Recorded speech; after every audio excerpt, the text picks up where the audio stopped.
No more sorries, no more sorries, no more sorries, no more sorries. Boy, I'm a trip, no luggage. God forgives and I don't, I hold grudges. No more sorries. I'm going through hell, anybody seen heaven? Oh, niggas crazy, or I'm crazy too. The ops know it's on site till they 82.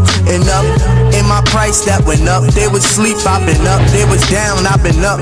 Boy, don't make me cuss. I've been going through a lot.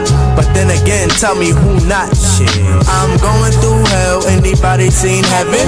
Blowing on that 8th and I just quit the 7th. Damn, don't judge me, fool. I'm just a sneakerhead with some trust issues. I don't trust the president, I don't trust some relatives. Fuck up on my face, I ain't buying what you selling, bitch. If niggas cross God's son, they probably cross me faster, I'm just my mom's son. I'm just a Martin Luther King that done turned into Malcolm. Posted by the curtain with a shotgun. I remember I was down and they kicked me. I forgive, then forgot I forgave. Please forgive me. Boy, I'm a trip, no luggage. God forgives and I don't, I hold grudges. No more sorries, no more sorries, no more sorries, no more sorries. Boy, I'm a trip, no luggage. God forgives and I don't, I hold grudges. No more sorries. I'm going through hell, anybody seen heaven? You don't know nobody. You love your own self. No more sorries, no more sorries, no more sorries, no more sorries. Come on, love you. That's all. You don't say nobody you sorry.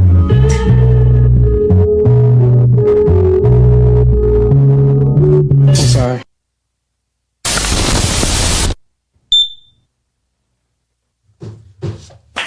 Yo, you already know what it is. It's your boy, World of Rama. We be back for another episode of GRINDHARD TV podcast in S Street Media Studios. You know what I'm saying? And we still in Black History Month. Yes, sir. Don't think I forgot, because I got a couple more clips to come with y'all for my peoples. You heard? But yo, we gonna get right into it. The music that I just played, it was called, you know what I'm saying? No More Apologies. Right? Right. Apologies. It was called, well, it's basically called Apologies. You feel what I'm saying? And it's from an artist named New Jack Mack in the building with us today, y'all. You know what I'm saying? Word. First things first. Where you get that name from, New Jack Mack?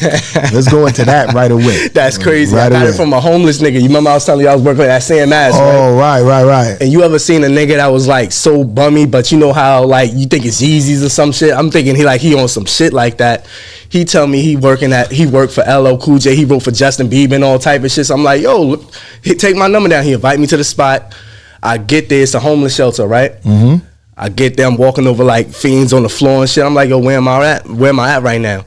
And then he like, yeah, this is a homeless shelter. I'm in a fucked up position, whoop-de-whoop. So I get up to his, the apartment and shit. He got like 3 names, like 3 sheets of paper full of like nicknames for me. Cause I'm like, my name is Nuisance. And he was like, yo. Your real name is Nuisance? My rap name was I used to battle rap and my rap name was Nuisance. He was like, yo, you don't want to have that attached to you because like law of attraction. I don't know if you believe in that shit. True, because a lot of times when you have a name like that, like that means kind of like mayhem or drama or demons, you attract that, and then that could hinder your shows. Exactly. Yeah, you know what I'm saying? And then at the shows, niggas fucking up my name. I'm going to the shows. They like, yo, we like to welcome to the stage Nemesis. Like I'm like, yo, my name is Nuisance, bro. So you probably should have spelled it the new with a sense, because then they could just read it. New sense. That would have been easy. Now I'm thinking that's where Ebonics writing it comes into play. You writing it out how people will pronounce it. So the word new and sense. If they get that wrong, then they just can't read. Yeah, that was crazy. I'm like, yo, every show though, bro. I know, because when I'm, people be getting my name wrong a lot too. World Drama, World of Drama, like it's mad shit. I understand what it is, but it is what it is. But go ahead, finish your story. But bro had a list of 3 sheets with names on it, and I seen the one that New Jack Mack that stood out because I'm a fan of Mac Miller, right? And I'm a fan of Michael Jackson. So I'm like, all right, recipe Mac. Jackson. I'm gonna just throw those two together, and New, that's my like previous name, Nuisance. So I just said, all right, I'm gonna just put that shit together, and we gonna come up with that name. New Jack Max. So shout out to So there y'all go. There y'all go. Y'all shout know out where to his name JC came Rockwell. from. I don't know if he's still out there though, but that was the guy that helped me with that name. So where you originally from? Like what you rep? Oh yeah, I'm from Harlem, bro. Harlem, I love to say okay. that shit, bro. Born and raised? Born and raised. Oh, you a 34 Harlem nigga. years. That's a Harlem. Dipset. That's a Harlem nigga right there, son. Dipset, a lot of man. spitters come out of Harlem. Who's your top 5 out of Harlem? Top Cameron, number 1. Max B, number 2. Okay. Who else is from Harlem? I feel like I'm cheating if I say Joel Santana, Jim Jones, and like, you know what I mean? Because it's like the whole Dipset. Yeah, but I'm talking. Well, so it's your top 5. So It's that's your top 5. That's okay. 4 right there. Okay. Who else is from Harlem that's fire? It's a lot. I'm surprised you put certain ones What? on there because there's other ones that's fucking phenomenal. That's old school, or like that's like It's niggas that's under some of the people that you said that came out after them was still way better than them. Like Cameron, you said, yeah. Max B, you said, like, yeah, those are. But when you went to the other two, it's other dudes that's like flaming them. Who's flaming Jewels, bro? Bro, Who knows? J.R. Ryder is flaming. Oh, nah, you bugging. Yeah. I'm tweaking. Yo, J.R. Ryder, but I still did JR, so what? J.R. Right, so boom, that's the top 5 right not there. top J.R. 5 Ryder. crew. So you're basically your whole crew is Dipset niggas besides Max B. Yeah, I mean Max B, he's like almost as Dipset, and then you know how that shit went. You know what I'm saying? But look, you got McGruff, you got motherfucking G Dep, you got Big L, you got Showbiz. No, those from the Bronx. Mace is fire. Oh, yeah, Mace. When he was Murder. Like before he started doing all of this dancing shit, that nigga Murder was he got fire. lit, though. I ain't gonna hold you. Know what I'm saying? You got a lot of niggas. Shit. Black Rob is from Harlem. Like you got a lot of niggas from Harlem that's fire, son. And you think they flaming Cameron? No, I didn't say Cameron. I said Jim and Jules. Nah, Jewels. You ain't gonna disrespect Jewels. No, Jewels is dope. He's dope. But J.R. Ryder is doper. J.R. Ryder, yeah, I'm not gonna hold you here. Yo, Pedro, if you looking at this shit, high school. J.R. Yo, matter of fact, I want to put this out there in the energy. Like you said it's energy stuff. I'm putting this out there. I now do Watch Wednesdays, me, Renoir Dollars, and Lady Success every Wednesdays in Queens. Moonlight Corner, 22702 Linden Boulevard in Queens, or every Wednesday. This first Wednesday that's coming up, this 26th of February, it's going to be Lucy the Movie / soundtrack media mixer. We doing that every Wednesday, gonna be a different theme. But the reason why I was bringing that up is because I'm also gonna start like going in with certain artists and doing events with them, whether it's me booking them or me going into an event with them. So if they pull their fans in, then we could break bread at the door. It's not about me just booking you and you coming there. It's about us doing an event together on a Wednesday, and we promote it, and as the people pay for their tickets or they come in and pay, I break bread with the artists, because these are artists that's from back in the days. They're not super relevant now, but you still got fans, and we could bring them fans into this establishment and make money at the door. We could all eat. Nah, that's you how got we it do right. it. I got a platform for niggas on a Wednesday, which is an industry night. If you lit like that, or you feel you that lit, let's do an event together. You bring your fans out, and I got a platform for you. And it's being streamed live on Ruff Ryders Radio's platforms, S3 Media platforms, GRINDHARD TV. We out here, we really got this shit going on. So now I have a platform, a dope performance platform too. It remind me of Tramps from back in the days.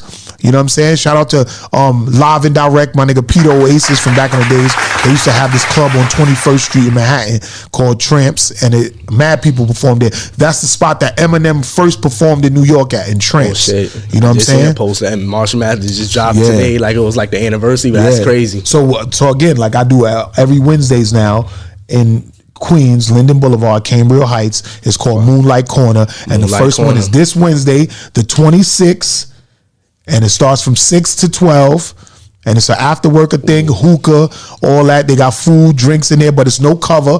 Nobody got to pay to get in. Oh yeah, just come through and rock no out. excuse, bro. Nah, You know that shit fire because niggas ain't doing that, bro. We just getting it started. So you know how we we doing it after work because niggas I be getting off at 6. I be in my button up. I'll shoot over there though. Come through and shit. You got the hookah, you got drinks, got food there. No cover at the door. Now when we get other artists to come there, we're gonna be charging at the door. When we get some other big name artists, because I got a couple in mind. Like I want to do, like I said, J.R. Ryder from Harlem, one of my favorite. You know what I'm saying? When Max B come home, I would like to get Max B in there. Yeah. You know what I'm saying? I want to get Mr. Cheeks in there, Smith and Wesson. It's a couple of artists that I feel is dope that I want to have in the building. So that's why I'm letting you know about that too. That's you know what I mean? fire. So you're an artist, so J.R. I want to let everybody I ain't gonna lie. Yeah. Like, See, that's why he was like, guys. when I was like, how you didn't know and say him? Like, in Harlem, it's a certain few artists that's rappers that's fucking get busy. Nah, he the one that got me in the metaphors. Niggas said, yo, take niggas chains with the flame we packing one by one. That's what I call a chain reaction, bro. I'm like, oh nah, this nigga, I gotta be on that type of time if I want to do this, bro. Word. You from Harlem, so I know there's some spitters in Harlem and shit, son. And I know it's a couple of people that we probably didn't name, but I just ASAP Ferg, ASAP Rocky, you know what I'm saying? The whole ASAP mob, actually. You know what I mean? R.I.P. K Slay, he's repping Harlem very, very hard. You know what I'm saying? R.I.P. K Slay. I shouted him out in my event, or what I mean in my Back At It single and shit like that. Right. Also, shout out to my home team, Ruff Ryders family, and this is their drink right here, Ride Out. You know what I'm saying? Ride Out energy drink is pretty dope. I tasted it and everything like that. That's a fire name too. Yeah, Ride Out. So you know what I'm saying? Y'all can pick this up. It's in stores now. You know what I mean? Follow at Ride Out energy drink on Instagram and shit like that. Restore, revitalize, and ride out. Rough Ryders Ride Out energy drink. Y'all already know what it is, man. Yes, sir. Your boy World Rama. That's my team. So I'm supporting the brands and shit like that. And that's what we do. Shout out to Miss Info. Shout out Rand. You know what I mean? Shout out to everybody over there. Wow, everybody. You know what I mean? Yes, R.I.P. DMX. Shout out to his wife Desiree. She was a wonderful, sweet soul at his tribute birthday party at SOB's. I still got mad content on my page. I could go check it out. You know what I'm saying? But rest in peace to the dog, man. We here with New Jack Mac from Harlem. You know what I'm saying? So how did you get in tune with GRINDHARD TV, by the way? GRINDHARD TV. Do my boy Laz the Don. Yeah, like, Top Don Empire. What's up? Yes, sir. Shout out. I think he on the way too. Okay. But bro, he be putting me in like situations that I be like, yo, how the fuck am I here, bro? But he put me on to you. He's like, yo, listen, I know I'm trying because we trying to get the paperwork right because this legal shit is crazy. Right, yeah. And he also try to put me on the situations that I don't know about. He like, yo, I got a homie named World. He do interviews. He actually all over the place. I'm gonna link you up with him. Y'all gonna get this shit popping. It was literally like he said, yo, 15 minutes, I'm gonna hit you back. He hit me up in 10. Yeah, that's like, he linked me up with you. I'm like, oh yeah. And I feel like I seen you at a couple events. I'm like, yo, I seen bro before again. Yeah, I be around for sure. That shit was but crazy. The thing about what we do over here, you know what I'm saying, in S Street Media is that it's like a whole conglomerate family of people that's tastemakers that's doing shit. Right. So, with that being said, when you first walked in and you noticed, oh, look, y'all produced the show, they are actually podcasters and promoters themselves.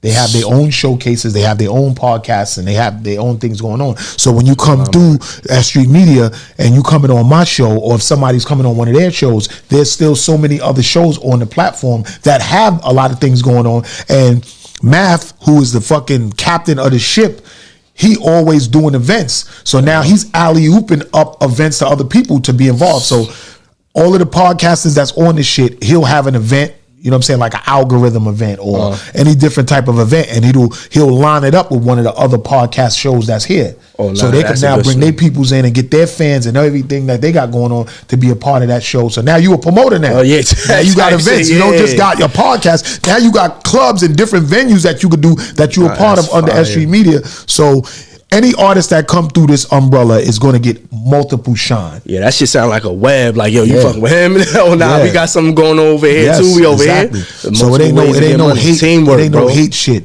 It's all love because all the artists that come through this S Street Media platform, they get linked into bigger and better things. You know what I'm saying? That's what I'm talking about, bro. You know what I'm saying? I ain't gonna front. Pacheco and you know what I'm saying, they got a lot of shit going on too. You know what I'm saying? Like they got. He's on TV. They got their own shit going on TV. They do a lot of events and stuff like that. You know what I'm saying? AKA promotions. They got a lot of shit going on. And together, everybody just wins. So that's how it works. And now that it's getting warm, thank God. Let's do a hand clap for that. It's getting warm, I'm so bro. freaking happy. Tired of this cold this fucking shit, weather, man. I'm a May baby, so I'm not with this cold shit. Got me all ashy So and all that. I'm glad that the weather's breaking again because I also do live events pop up anywhere. So now that I not only have the Wednesdays at Moonlight Corner in Queens, but I pop up wherever with Packer Wolf Promotions, you know what I'm saying, and DJ Weighty Wolf, because we have a Packer Wolf Promotions Jurassic Park truck with a stage on top. What the whole system. I ain't never heard of that type so, shit. yeah, you're gonna see because you're gonna be one of the artists yeah. that's gonna be performing at that shit. We be in Labor Day parade, we be in Puerto Rican Day parade, Halloween parade. I mean, in these shits. Nah, y'all tap we in in it. So for for real, people that's for real. watching this episode, if y'all ain't know, do some research, Google it. Worldorama, DJ Weighty Wolf, Packer Wolf Promotions, GRINDHARD TV podcast in Labor Day parade, and you'll see shit come up in Google. Or Puerto Rican Day parade, shit will come up in Google. That's you know what I'm saying? for We'll be real, at the man. Halloween parades. And just so y'all know, for the first time, me and DJ Weighty Wolf is going to be at the carnival in Trinidad. Oh, y'all. You know what I mean? Weighty Wolf is out there right Yo, now. what? Shout out to Weighty Wolf because he's posted a lot of Yo. shit on his page, and he's with Just Jace right now. You know what I mean? Some from 4 Elements Radio, and they running around the Trinidad doing a lot of parties and shit. But I got so much other shit going on that I couldn't leave that early, so I'm leaving down on Sunday. So this Sunday I'm out of here. Oh, nah, you gotta live know what I life mean? for me. That shit Yeah. sound fire. In Trinidad, Yeah, and the weather is fire. Mad Yeah. joints out to forget Yeah, about it's crazy. it, bro. It's crazy. So yeah, I'll be out there, and so y'all will be seeing me go live from Trinidad next week, going crazy all the time. It's gonna be ugly, and we're gonna have a great fucking time. So shout out to my guy DJ Weighty Wolf, aka Crucial Mr. One Love, my guy DJ Just Jace out there in Trinidad doing this thing real big, real heavy, and you know what I'm saying. Worldorama gonna link up with them because everything is gonna be crazy. International, bro. Yeah, that's a fact. Let's go. Also, shout out to my guy, DJ Navera out of London, who produced that song "My Flowers." You know what I mean? Soon I'll be working with him on a GRINDHARD TV radio show from Supreme FM, and we working on that right now. But you know what I'm saying? I definitely want to fly out there and network with him and shit like that. But he's been sending me production for years now. He did a couple of records for me. Too Many Cats. He's done My Flowers. He's done I'm Gonna Get Mine. He's done a lot of records for me and shit. So this How is you link up with bro from London though? Like, years and years ago, he was networking with my boy Direct. And we was in a crew together under 2520, Mr. Marlin Clothing Line, and me and him just stayed real tight. And he sent me some beats, and I've made some joints out of them, and we've been tight ever since. So this is over a 20-something year relationship with this guy overseas in London, and we've never seen each other in person. oh nah, that's tough. We've bro. never seen each other in That's mad person. tough. Like we talk Oh, a lot no. on the phone. We send each other music back and forth. If he went to Jamaica, he reached out to me. But these are relationships that I kept with people for over 20 years that we've been working together and stuff like that. You know See, what I'm saying? relationships. Niggas talking about this money shit, but nah, relationships. That's what keep the car moving. I'm bro. telling you. And how you feel about that though? Because you from Harlem, and everybody is all close knit to each other, but everybody don't really rock with each other. That's what I was about to say. Like, it's close knit, like it's a small world, but they be sneak hating though. Like you like, yo, let's link up, and then all of a sudden it's like, oh, I gotta do this, I gotta do that. Niggas don't like your pose, so now I feel like you got a link. I know more people from the Bronx that put me in position more than people that's from Harlem. Like I probably only did one show in Harlem, but as far as like everybody sticking together, I be trying to do it, but it'd be a lot of like sneak hating going on. So since out of your top 5 out of Harlem, you most of your picks were Dipset. What is your take on the Cameron and Jim Jones beef between each other? Bro, I'm not gonna lie, that shit was kind of breaking my heart. I'm seeing everybody was like looking at the joint, laughing and everything. I'm like, yo, this is a serious situation, bro.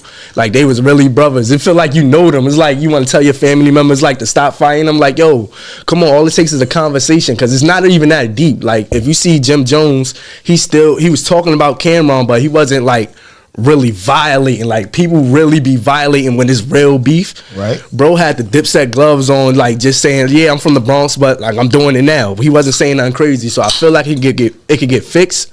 But Well, I wanted to get fixed. You drink these? You drink Yeah, I'll these fuck drinks? with that. We can do that. Take that. Let's Yeah, let's ride out. Mhm. you know what I mean?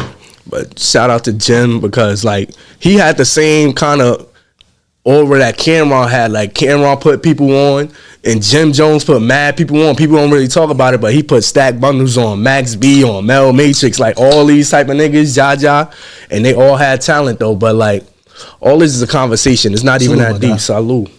I'm glad that you want your Harlem cronies to work it out. Yeah, to be honest, what is they even beefing for? I don't even remember. For real, you know like what? That.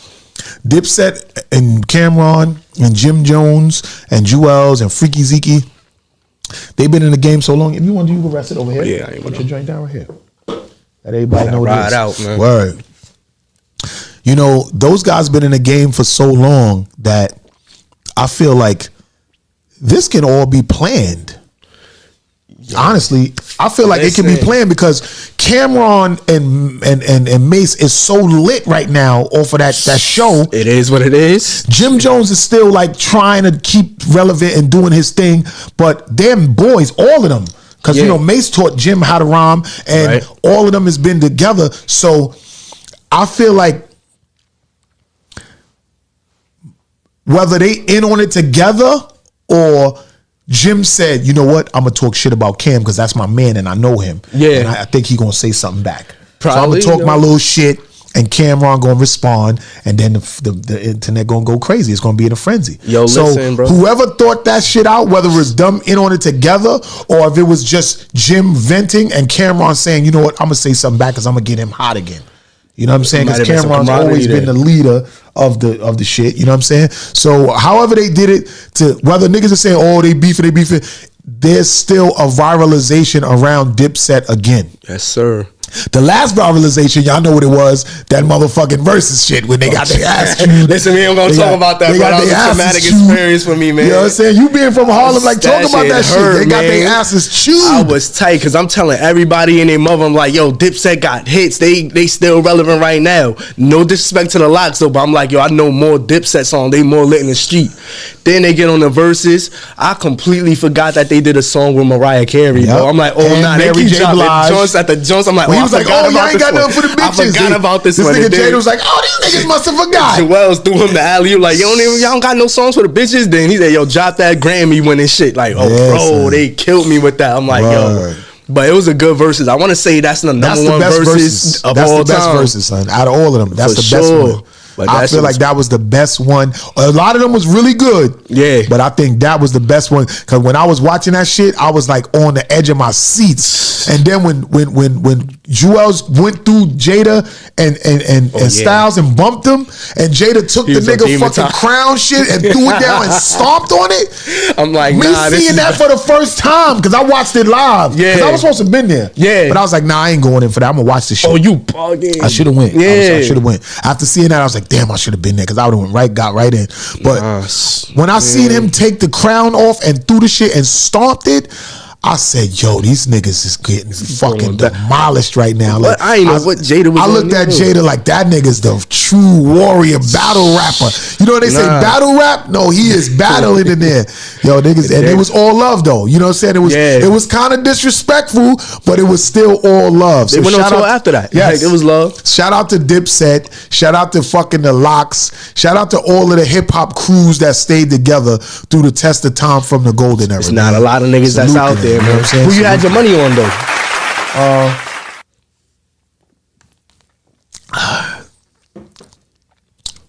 Honestly, man. I kind of thought that the Locks would have not the Locks. Dipset. I kind of thought that Dipset was going to take it with all of the songs and the hits that they got, but the way the Locks executed the fucking plan, and what made it bad from the very beginning is that I think Cam and Jewels and Jim, that I think they thought they was gonna win by just the stylishness of it. You know what I'm saying? You see how Jim Jones had the jeweler come and give him the big chain, and he put it on, and the niggas had they had some fly shit on, but that wasn't the time for that. Y'all was in the arena, Madison Square Garden, wartime in the middle. That was the of arena in the middle of that shit. Y'all was supposed to go crazy. And you know what's even more crazier to me? Because that was the same thing.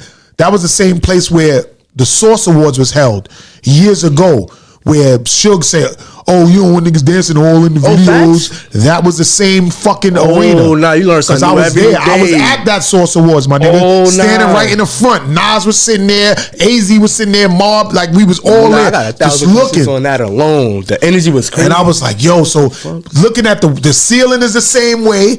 You know what I mean? How they got the architect of the ceiling. So when I was looking at that shit, it reminded me of the Source Awards from that year. And I was like, Legendary damn, why is shit. Cam and them like lip syncing? Why is they like not taking this shit serious? And yo, the Locks was in there. They was rappity rapping, son. Rappity rap, man. Bro, And when we was like, he was like, when Jada said that, hey yo, Tech, you know what I'm saying? When he said that, Yeah. and that Biggie beat dropped, yo, I didn't know that was a freestyle from back in the days that he did. Do you know that freestyle streams jumped up like 1,000,000%? Of course it did. Off that shit. I even was a part of the stream. I was You know what I mean? let me Like, listen to this. so you being from Harlem, like, how did that make you feel? Like, seriously, like, tell the truth. It just made me feel like, yo, you can have hits and everything, but that don't really matter. It's about stage performance. Like, I ain't even know people frowned upon like people having songs with the lyrics in the background, like while it's going on. I ain't even know that. Yeah, a lot of new artists think that it's okay to rap over their song, their music, and just be dancing while the words is singing. Like, nigga, you lip syncing. You doing karaoke. niggas, I could have watched this shit from home if y'all want to do all You that. carrying your own key on your own music just so you could dance and don't lose your breath. But the Locks were really spitting. And they was saying it. They was like, yo, excuse me, that's an energy drink. Excuse me. They like, yo, how these niggas lip syncing? Jada and them was saying it on the mic like, yo, this is Crazy, MCing. We in the heart of New York. How y'all gonna be lip syncing over your words? They was saying it. So that right there was letting a lot of these young artists know, like, yo, that's not cool. That's not a go. I ain't know it was frowned upon until that moment. I'm like, yo, and that's bro, what it did. It educated you to know that you see all these dudes rapping over their songs and they just dancing and not even saying the words. Yeah. That's not a real performer. You're not a real MC, master of ceremony. You're not really moving the crowd It's an art to the when shit. you can't fucking say your words. Like, it's okay to have the hook in, so you just say over the hook. But when them verses come in, niggas gotta hear you projecting that shit. You can't be fucking rapping over your shit. That's why artists is all supposed to have TV tracks. TV tracks is the ones where no vocals, maybe just ad libs. Yeah. The hook is in, but you gotta be saying your shit. And it come across to the crowd better, like with the energy and everything. And then you got your team. And shout out to that DJ, whoever that DJ was, he was on Technician. point. Shout out to Technician, because Shout they out was Technician. all in sync. Like Dipset, they was cool, but you could tell they didn't like practice together. Like one person was probably there one day. D Block, they was over there practicing every day, rehearsing together. I'm like, oh nah, they got they joint all the way in sync. And They that got on the same lesson. definitely smacked the shit out of Dipset, boy. That was versus, bad. there was no, oh, well, this one and that one, because they all did 20 songs. Yeah. There was no, oh, he took it with that one, he took it with that one. Dipset did it so poorly, and they came in so unpracticed and unprofessional that the Locks took the whole shit. So even if it was one Dipset song like Bowling that came, because they kept saying like, yo, when you gonna do bowling? Because we know that's what y'all got, y'all gonna come with. When he did it, it really didn't matter. It was just good that it played, but they was too far gone. Way too It's like the far Super gone, Bowl. bro. You know what I'm saying?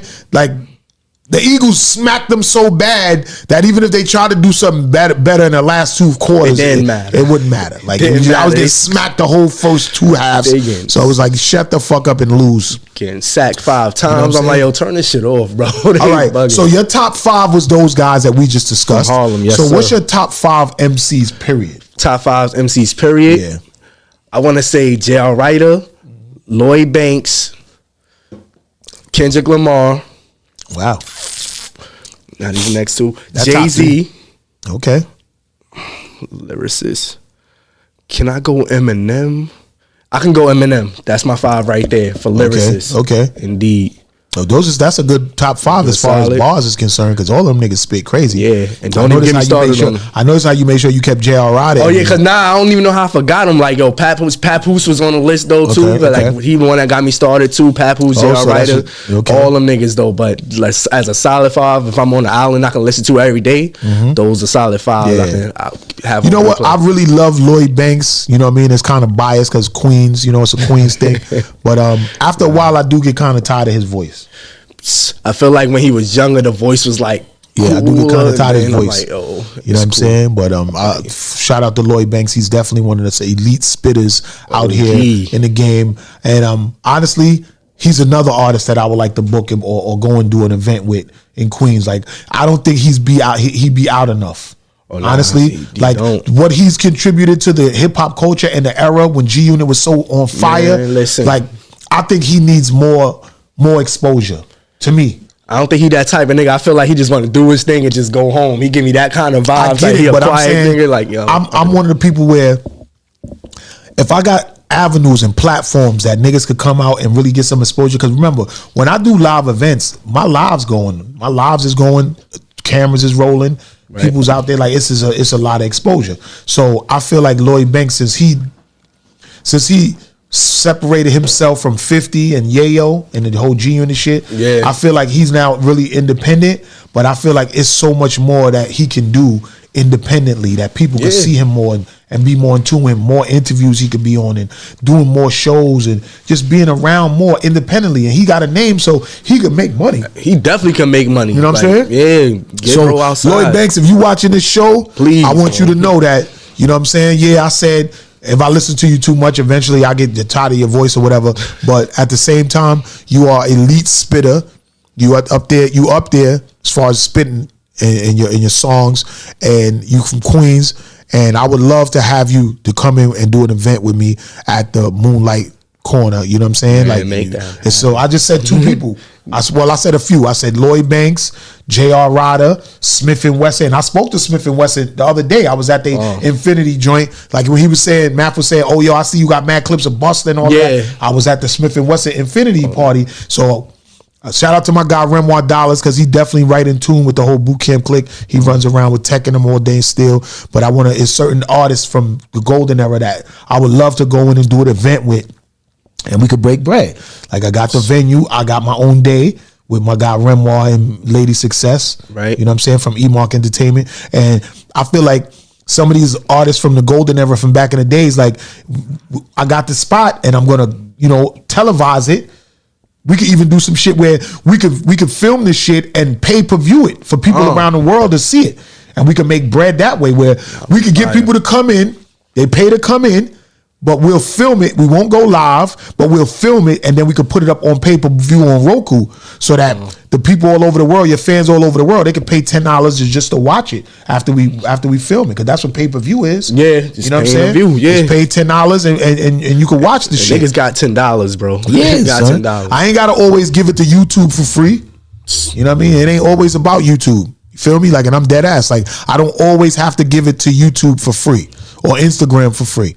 You know what I mean? They taking too long to pay off on shit that they owe or the content that we create. So I could go in with some of these artists and be like, yo, let's get together. We could promote this shit, put an event right up with a ticket link.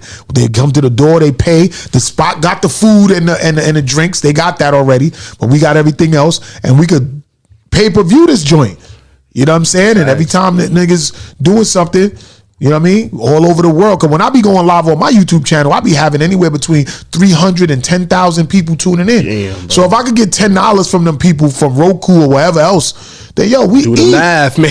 So if it's a name like Lloyd Banks or J.R. Ryder or Smith & Wesson or anybody, and we doing an event together, where it's not just me paying you your fee to get there. No, we doing this together, so that when we break that bread is getting split in pies. And if you feel you hot like that and you got fans out there that's going to pay attention, then that's how we could really get the money. So don't just, I'm not just going to book y'all. We're going to do this shit together, and we're going to really make money that way. We get the door, we get the ticket sales online, and we get the streaming pay-per-view bread. I'm the guy for that, just so y'all know.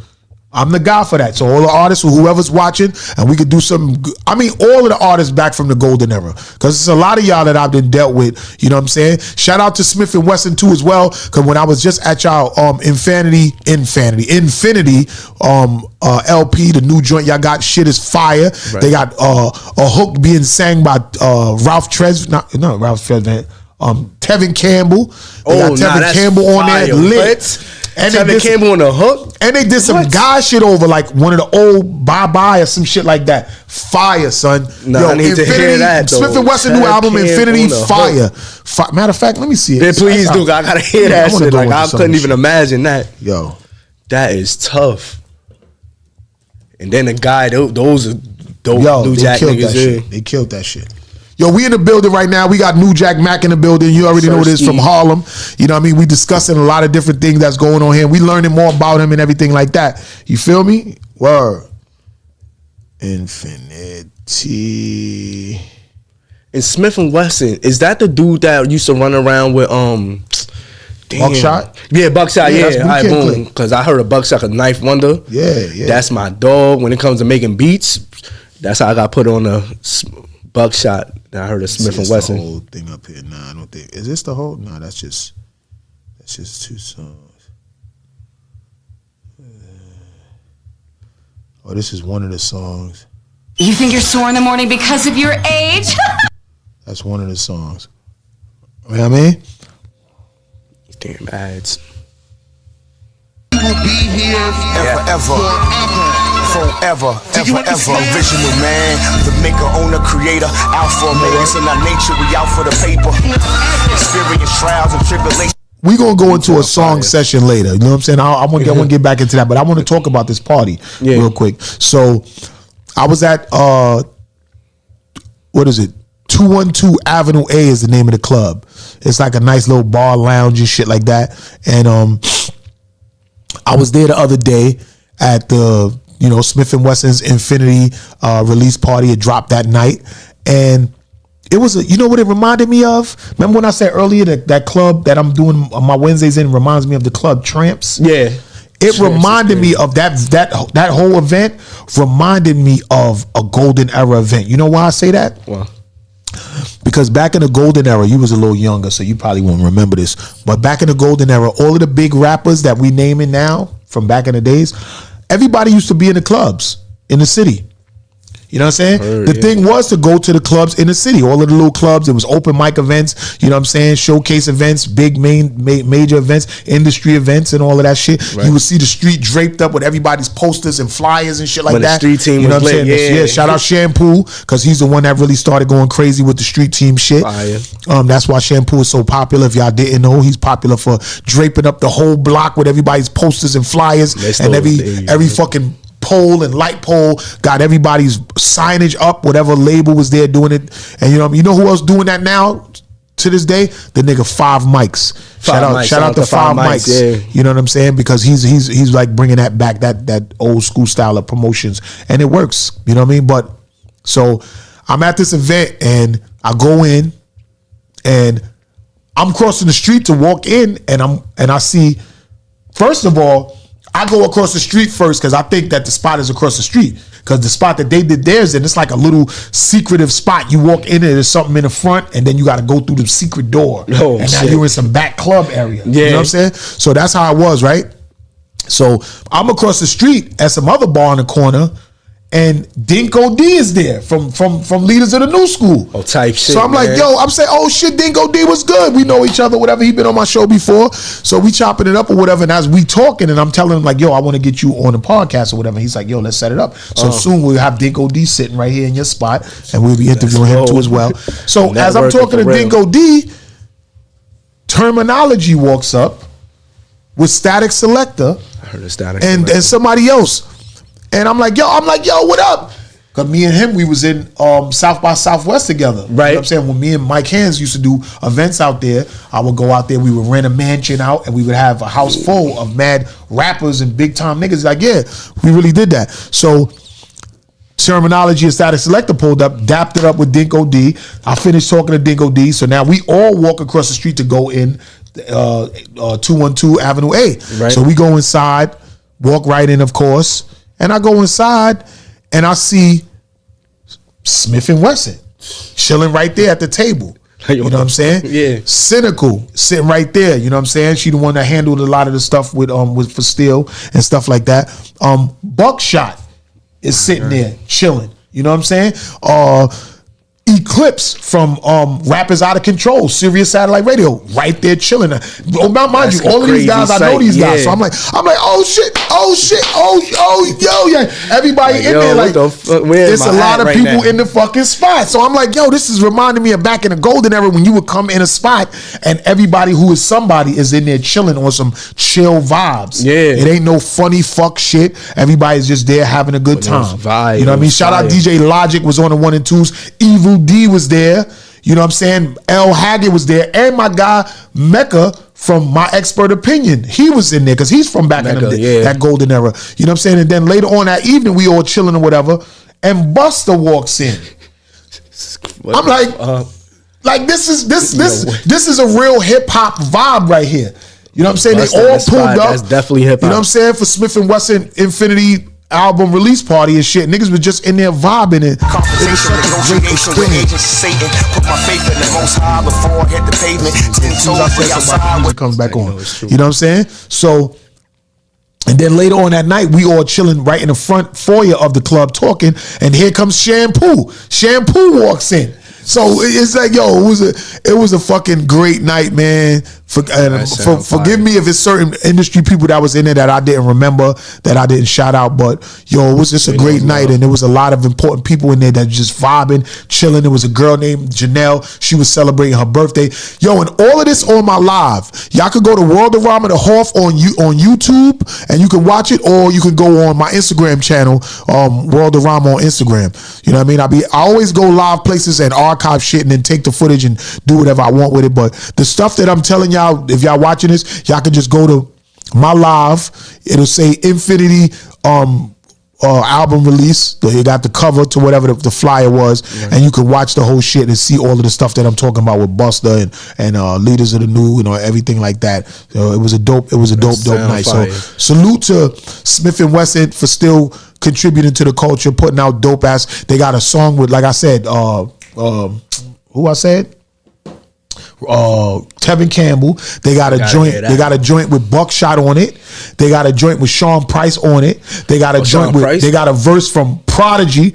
So R.I.P. Prodigy, R.I.P. Sean Price. They got both of them on there. They got a joint with Bernadette. She's on there. That's Sean Price's wife. So it's a lot. It's dope. That's some real hip hop shit, man. Sean Price, he was a spitter too. I ain't hear that in a minute. Rest in peace. So look, I just put a clip out, right? Because when we were in the foyer of the club, the front part of it, Buster was out there talking to Bernadette. So I guess Bernadette was saying, yo, when can I get a verse? When can I get something done with you? Right. So Buster was looking at it as, I'm going to do whatever you need because I respect and love Boot Camp Click and Sean Price. And since you are his wife or his widow and the mother of his child, I'm going to do whatever it takes to help you. But I'm going to bust your ass in that booth. It's only right, bro. He said it. He said, yo, this is the wife and the queen of one of the phenomenal spitters, Sean Price. So I'm going to bust her ass in this booth. But when you going to do something together, be playing. I got all of the footage. I was filming while they were talking about that. So I just released a clip to it. It's out right now. Y'all can go to my page, World of Rama on Instagram, GRINDHARD TV podcast on Instagram. It's out there. Busta Rhymes is definitely on my page, liking it and throwing up fire emojis. Yes, that's dope. The one and only Imperial one, the dragon, Busta Rhymes, is definitely interacting with my shit on my page. And I got more clips that I didn't put out yet because I was filming some with my camera and some was live. And I'm going to be dropping clips all week of me and Busta in there bigging up Smith and Wesson and the whole boot camp clip. So let's give a hand clap for that. You know what I mean? Like the first hip-hop nigga I ever fucked with, bro. Busta Rhymes is an icon. He's big. So is Smith and Wesson. So is Buckshot. You know what I mean? So is all of them guys that was in there. You know what I'm saying? Like I fucks with all of them. They from my era. And you know what I mean? Like I respectfully,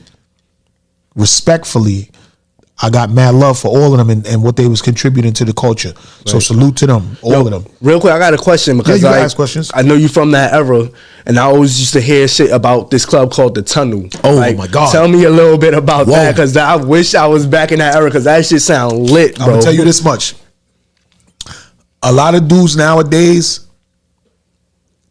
be acting tough, but in the Tunnel, nah, B. It was a wild time, and I ain't gonna front. Most of the times that I went to the Tunnel, I got in by myself. I went by myself. So when niggas see me pulling up to a lot of events by myself, jumping out my car by myself, I used to take the train to the city by myself and go to the Tunnel. Used to, you know what I'm saying? So I used to roll with my mad niggas back in the day. Shout out to Bomb Building, Cougar the Bag of Bones, Insane Psycho Home, all this and that. But when it was time to go to that Tunnel shit, I wound up getting in by myself, and it was wild. And then I always would see niggas I know, and it would be mad rappers in there, and niggas and they crews and they're crazy. But yo, so you seen niggas get robbed, all type of shit. Like I heard some. That was the first time I went into a club and I seen it was a unisex bathroom. Like when you go up the stairs to the bathroom.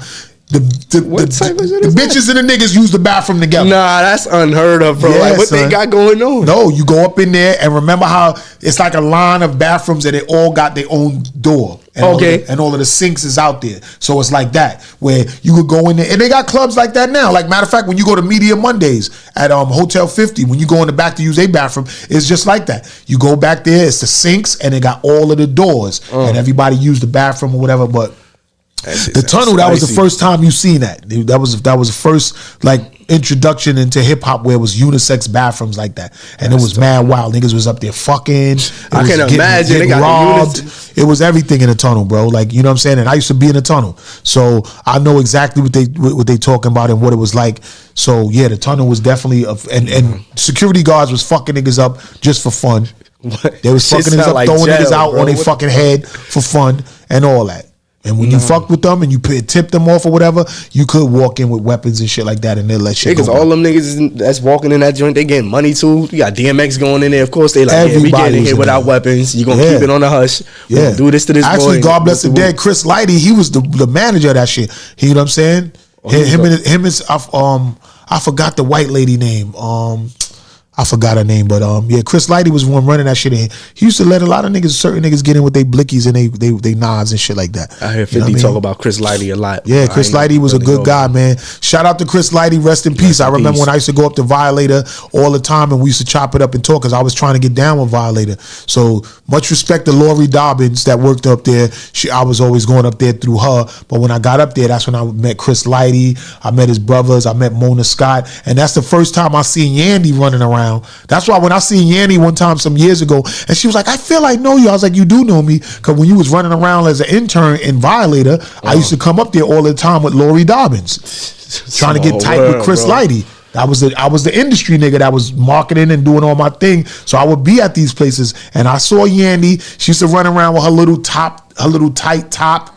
Cause you know Yandy at the time, she wasn't like, she's not breasty. She's not. Oh nah. She don't really have titties like that. So she would have on some tight bottoms, some poom looking type shit, right, yeah, and some tight top, but it would be no real titties on the top. But she was running around doing her thing in that office, and I remember her. It was a long time ago. Nah, that's fine. 50 bust into a couple of my meetings, like, yo, y'all fuck with 50? Like, yeah, I met these people and I've been around them and shit like that before they really got huge and stuff like that. I wish I was carrying cameras around then. Man, listen, them cameras was around back then. A lot of people would have been locked up because I heard they was doing all type of shit, bro.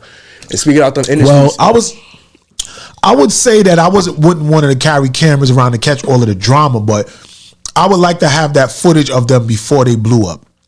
Like how I got Kendrick Lamar, or like how I got a lot of artists on footage before they blew up. Yeah, I got Kendrick Lamar when he was the hype man to J-Rock.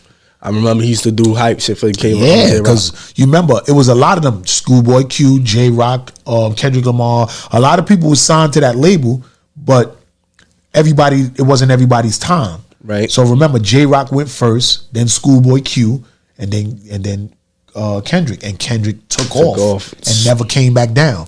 Still going up. And now, you know what I'm saying? So that's how that shit go. Like, whatever artist put the work in, you know what I'm saying, they're gonna they're gonna reap the rewards of it and shit like that. But with that sure. being said, I wanna go into a couple of songs. You know what I'm saying? Right. I wanna play some more of your music. How much music you got? On YouTube, it's just me making beats on that. You got to go to the cloud. Oh, okay. What's that? SoundCloud? SoundCloud, yeah. Oh, okay. Let's do some SoundCloud because I want to get some of your music on, and I want people to know, like, you know what I'm saying, or hear what you got to offer because we came here to talk about you. You heard? Yes, sir. You know what I mean? So I didn't know you was in the industry like that, bro. Yeah, I know you got stories. So all that, like that Diddy shit, like them parties, like, have you ever been like invited to the old type of shit? So you was like, the only time I partied with Diddy, was when Jay-Z did the American Gangster video when they was in 4040 Club. Yeah. That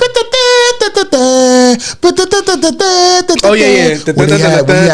When he had Jay-Z in the video, Jay-Z had Diddy, Nas, all of them, Rick Ross, everybody was there because I was there. Behind the scenes, everything, behind the scenes, filming, all that shit. And that's the only time I would say that I've like partied with Diddy somewhere was at that video shoot. Man, you know what I'm saying? That shit was probably fire. I never been with him anywhere else. You know what I'm saying? Like that. Like I've been at events with him where he was hosting and I filmed it, but I've never been nowhere partying with Diddy like that. So I couldn't say, you know what I'm saying? That I'm trying to find, let me see what's this.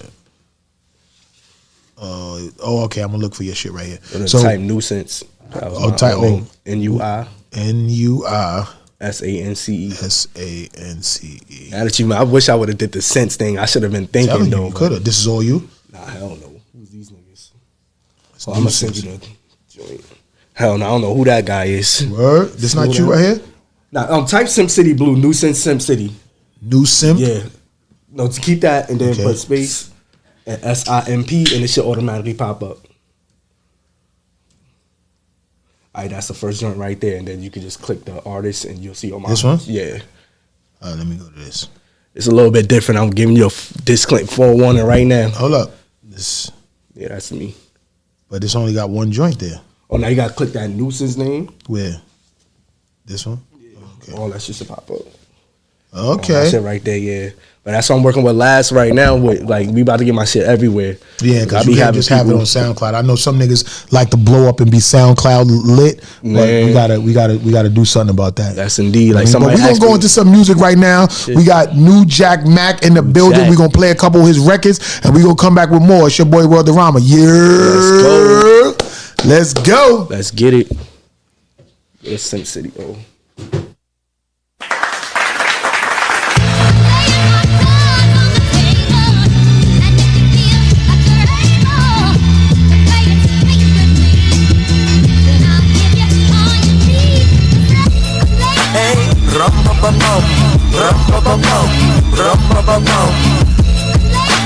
I march to my own drum.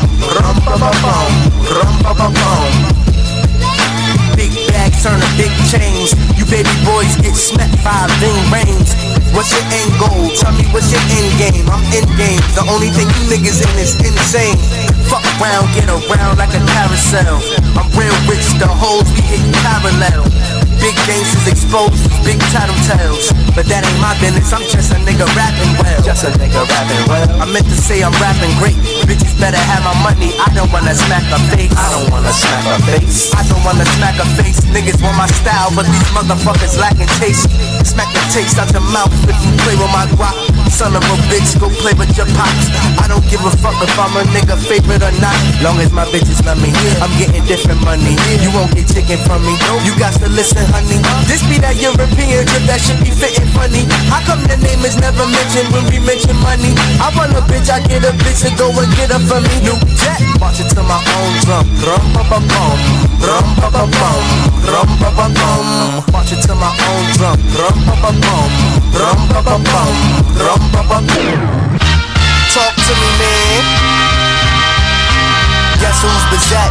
Still spinning racks on my clothes. It's new jack, I'm a snack to these hoes. All my ops need a broker, got tags on their toes. He ain't gang, you know I'ma attack him the most. Niggas never round when you need them the most, but when you most want it, niggas always screaming we close. I just wanted the love, they ain't give me a thing.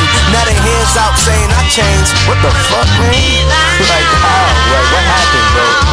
I said I wanted to rap, and you was laughing, bro. Now they talking all crazy, don't you start that shit. He told me I had to grow and I should guard that bitch. If you plotting on me, king, you better call that quits. Do a nigga had to go and make a call right quick, huh? Bag on your head like African laundry. Make that shit look like an accident, homie. I'll take this shit to the maximum, homie. In my own lane, ain't no traffic here, homie.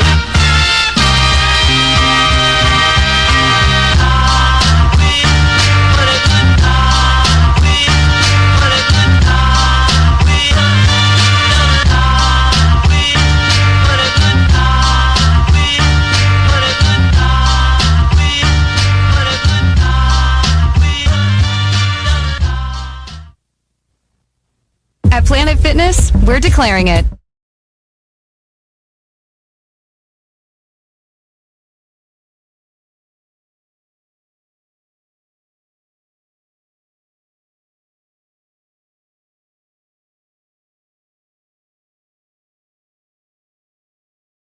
Let's do this. Planet Fitness today and save $28 or more. Just $1 down, $15 a month. Cancel any time. Deal ends February 28th. Street lessons breed expensive. You ride around in local whips, bricks, nigga foreign. He ain't flexing on these niggas that pour liquor to honor soldiers. Battle addictions, but in the end we all die sober. Mic therapy, my specialty. Manifest my destiny, my legacy. Forever, forever. He will be here forever, forever, ever, ever. Do you understand? Forever, ever, ever. Forever, ever, ever. Forever, forever, ever, ever. Forever, forever, ever, ever. Legacy, legacy, legacy. Life, death, afterlife. Just a soliloquy of the trilogy, the trilomy. I was the life of the party. Now build over coffee with Rohan Marley. It's gnarly, but high regards we hold as family. I remember watching them play linebacker in Miami. It's uncanny how the show would flow. Jack the rapper, if you know. It's unclear why you poking on a sleeping bear. When Outkast won Source Duo of the Year, I was there to 9-5. Rap God, soul pies. Whoever thought hip hop could change lives? Now I'm in the limelight cause I rhyme tight. Shit ain't even right how I abuse mics. Full circle, color purple on the weed hairs. Common sense, we relevant and we will be here forever, forever, ever, ever. What I'm saying, forever. Forever, forever. We will be here forever, forever, ever, ever. Do you understand? Forever, ever, ever. Forever. Forever, ever, ever. Forever, forever, ever, ever. Forever, forever, ever, ever. Do you understand it? Get what I'm saying? Forever.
bendición.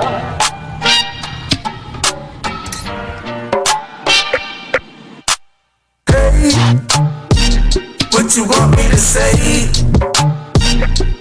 You got too many bodies for me to call you babe.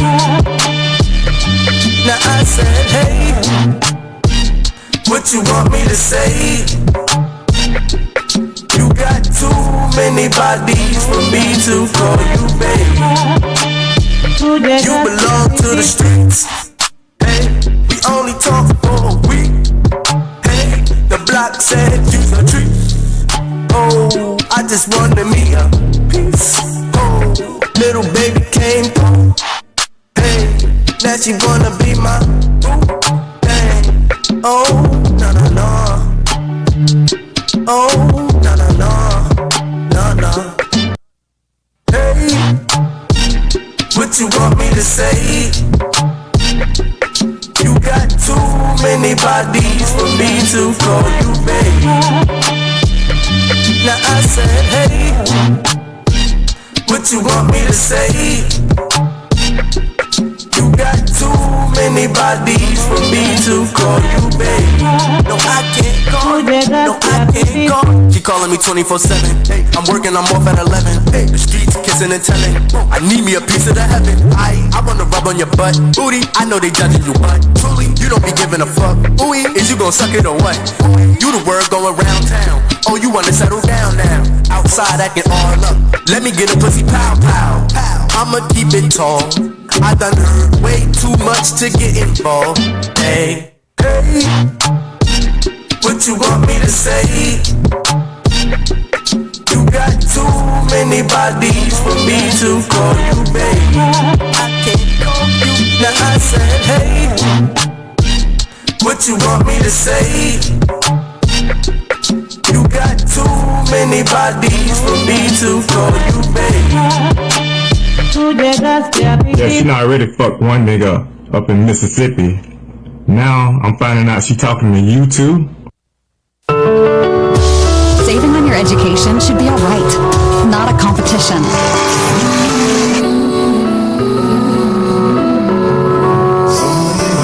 Said I'm sorry, I know I messed up. I'm sorry of the pain I've caused. I'm sorry, I know it doesn't mean a thing, but don't give up.